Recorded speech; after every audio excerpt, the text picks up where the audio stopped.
You have to know about your history, and you have to know how to think, and you have to know how to read, and you have to know how to speak, and you have to know how to aim, and you have to be willing to hoist the troubles of the world up on your shoulders.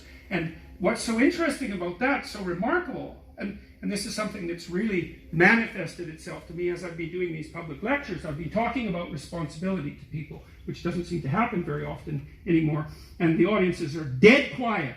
And I lay out this idea that life is tragedy tainted by malevolence. And everyone says, yeah, well, we always suspected that. But no one has ever said it quite so bluntly. And it's quite a relief to hear that I'm not the only person who has those suspicions.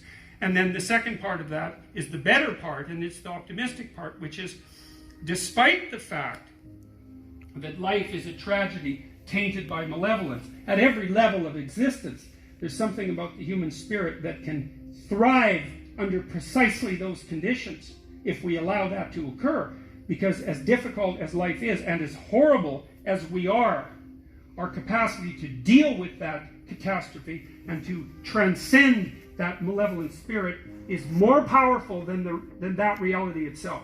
And that's the fundamental issue. I think that's the fundamental issue of the Judeo-Christian ethic, with its emphasis on the divinity of the individual. As catastrophic as life is, and as malevolent as people can be, and that's malevolent beyond belief, fundamentally.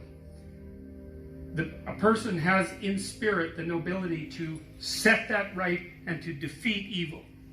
And that more than that, and that the antidote to the catastrophe of life and the suffering of life and the tragedy of life that can drive you down and destroy you is to take on exactly that responsibility and to say, well, there's plenty of work to be done, and isn't that terrible? And there isn't anything so bad that we can't make it worse, and certainly try very hard to do so, but I have it within me to decide that I'm going to stand up against that. I'm going to strive to make the world a better place. I'm going to strive to constrain the malevolence that's in my own heart, and to set my family straight, and to work despite